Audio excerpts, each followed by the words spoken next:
Bismillahirrahmanirrahim. Assalamualaikum warahmatullahi wabarakatuh. Saya Elino Perda, S1 Alif Program Farmasi STIK Siti Khadijah. Saya akan memaparkan tentang emulsi. Menurut Farmakope Indonesia, emulsi adalah sediaan farmasi yang mengandung bahan obat cair atau larutan obat terdispersi dalam cairan pembawa, distabilkan dengan zat pengemulsi atau surfaktan yang cocok. Fase terdispersi diubah menjadi tetesan-tetesan kecil yang berukuran 0,1 sampai 100 mm.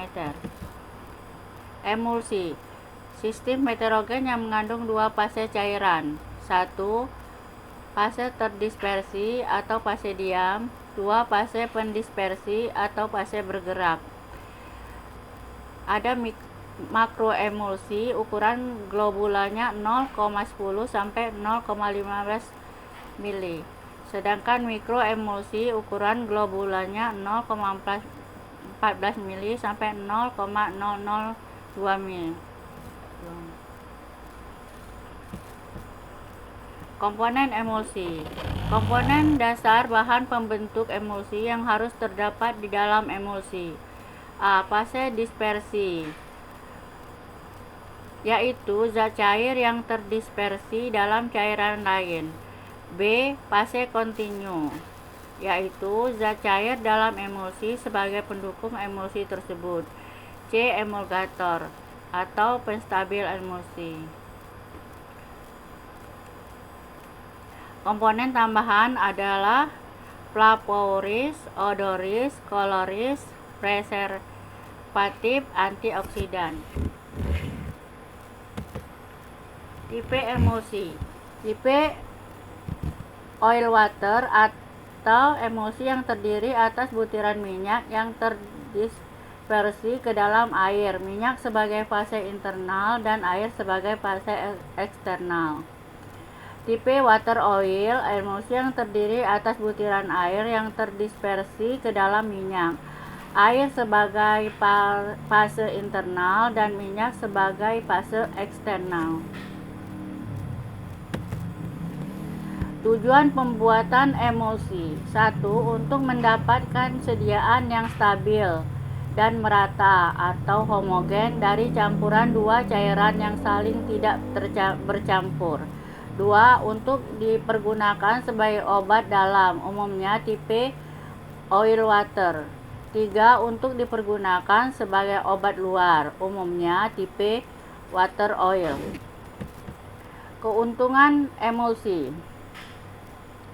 Menurut Lokman, 1. Bioavailabilitas besar. 2. Penerimaan pasien mudah diberikan pada anak-anak. 3. Rasa obat. Minyak jeruk bisa ditutupi oleh penambahan zat tambahan lain. 4. Formulasi karena bisa mempertahankan stabilitas obat yang larut dalam minyak. Kerugian emulsi. 1. Sulit diformulasi karena harus mencampur dua fase yang tidak tercampurkan. 2. Mudah ditumbuhi oleh mikroba karena adanya air. 3. Kestabilan fisik dan kimia. Teori terbentuknya emulsi. 1. Teori tegangan permukaan. Adanya gaya kohesi dan adhesi sehingga terjadinya perbedaan tegangan permukaan.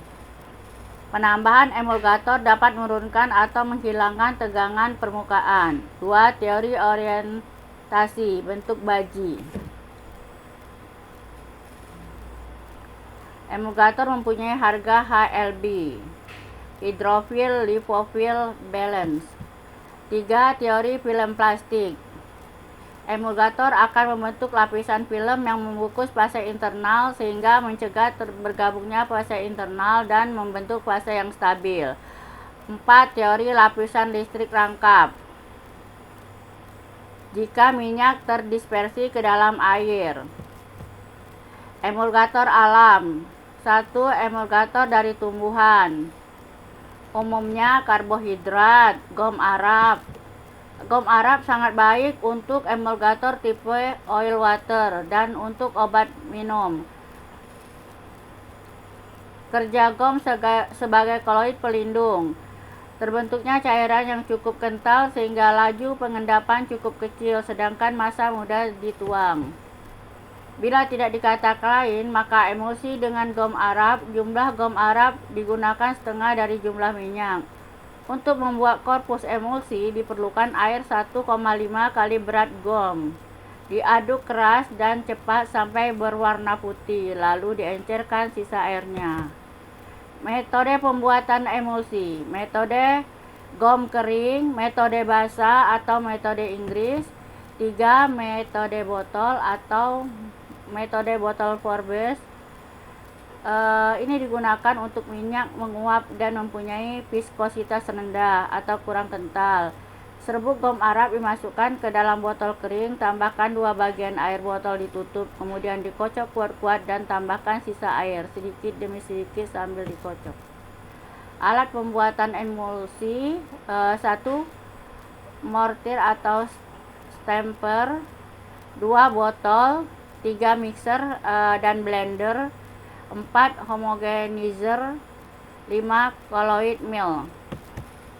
Kestabilan emulsi. Emulsi dikatakan tidak stabil jika mengalami hal-hal seperti di bawah ini. 1. Cramming. Terpisahnya emulsi menjadi 2 lapisan. Cramming bersifat reversible. 2. Inversi fase. Peristiwa berubahnya tipe emulsi scare tiba-tiba dan sifatnya irreversible. Koalescensi atau cracking, breaking adalah pecahnya emulsi karena film meliputi partikel rusak dan butir minyak berkoalescensi atau menyatu menjadi fase tunggal yang memisah. Sifat irreversible. Hal ini terjadi karena peristiwa kimia, peristiwa fisika, dan peristiwa biologis. Metode untuk membedakan antara emulsi oil water atau emulsi water oil. 1. Penampakan visual. Emulsi oil water biasanya berwarna putih dan agak krem. Emulsi water oil berwarna lebih gelap dan menunjukkan tekstur minyak. 2. Metode ilusi. Menetesnya emulsi dalam permukaan air dan minyak. Emulsi oil water jika penyebarannya sempurna. Emulsi water oil jika tidak terjadi perubahan dan tetesan emulsi tadi mengapung di permukaan air. 3. Metode pewarnaan. Dapat digunakan 2 jenis zat warna berdasarkan sifat kelarutan, yakni larut dalam air dan yang larut dalam minyak. 4. Metode penyerapan. Digunakan kertas filter yang berdasarkan sifat kapasitas air yang lebih tinggi daripada minyak, misalnya COCl2. Jika tetesan emulsi ini tersebar, berarti emulsi ini bertipe oil water. Jika tidak tersebar, berarti emulsinya bersifat water oil.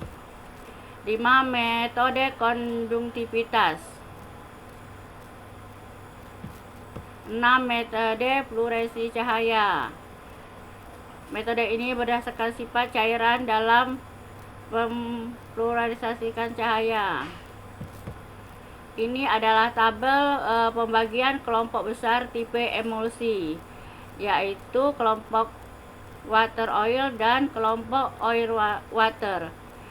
Untuk low IPR water oil atau low IPR oil water itu kurang dari 30%. Untuk medium IPR water oil dan medium IPR oil water, fase rasionya 30 sampai 74%. Untuk high IPR water oil dan high IPR oil water, fase rasionya itu lebih dari 74%. Demikianlah paparan dari saya. Lebih dan kurang saya mohon maaf.